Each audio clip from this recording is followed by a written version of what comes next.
So really quick, I just wanted to show you this. So I came to this case here, and you see how it has like that snowy ice in there.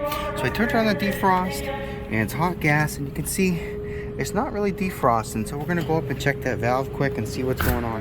So you can see in our controller that refrigeration is off, gas defrost is off, and I put on the gas defrost is on. I put on a manual defrost. So you can see just by touching, I can kind of feel what's going on. I touch that, come down here, look at this, 160. That discharge gas is just dumping right back into my suction header. This valve is stuck open, so more than likely, well yeah, we're just gonna end up having to replace that valve. So I just thought this would be worth showing to you guys. So this EPR valve is, actually it's a suction stop valve, is not working right. So it's just jammed open and flooding it with gas. Should be closed and that gas should be going out to your circuit. Just wanted to show you with it off, it's still feeding through. That shows me that this is slammed open, because when this coil is off, it should be in the closed position, and it's not. So what we're gonna do is we're gonna turn this to just kind of, in order to get the gas defrost to work, we're gonna turn that, close it, the gas will go out to the cases just so we can get them through a defrost. Then I'm gonna come back and replace this valve. Because there's no way it should be doing this. I just wanted to mention there's a bypass under there. I made sure that that bypass was all the way up. So this is not being bypassed right now. So we know that this is just bleeding by flagrantly. It's open, so I closed that. So what we're gonna do, I'm gonna close that, use this to build up the pressure to defrost the cases. Gonna manually, with a hose, defrost the coil. I just de-iced the coil, just want to show you. So de-icing coil is a little different than a drain pan. You gotta shine a light through it. Make sure you can see the other side all the way down. You also have to check that back wall. You gotta check that back wall as far down as you can see. Make sure that there's no ice back there, because it's usually an ice dam. So it's all put back together now, plugging back in the fans. So I just want to mention, so what's going on here is as it goes into defrost, that you know, since that suction stop valve is permanently slammed open, all of the discharge, remember, high goes to low, so all of the discharge just wants to go to the suction header, gets sucked into the suction header, and none of it comes down here to actually defrost the actual coil. Not only that, but because it's slammed open, it continuously continuously in refrigeration all day long.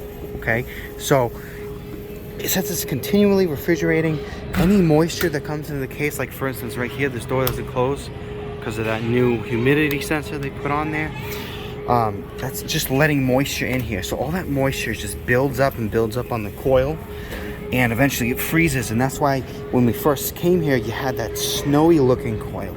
If it's a, you know, sometimes you can even tell by the coil, you know, the coil, the kind of ice on the coil, what kind of issue you might be having. So that's why I kind of suspected it might be a defrost issue, was just, you know, how, just looking at the ice of the coil, it was snowy. It didn't look like there's anything that was clogged.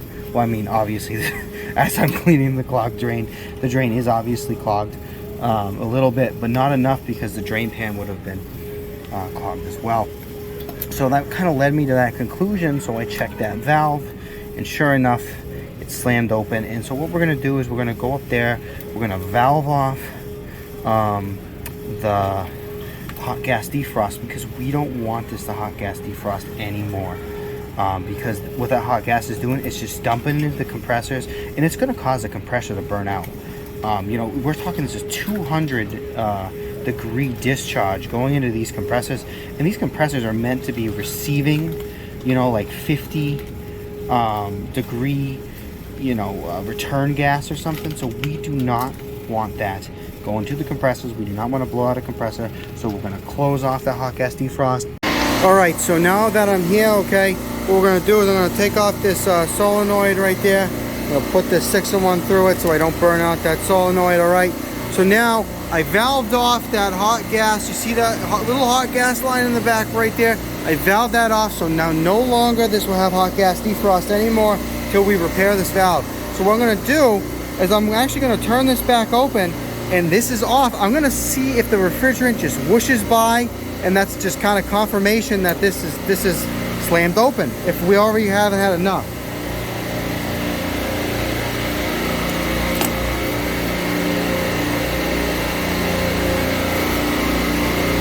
So you can hear it whooshing by after we put on the solenoid.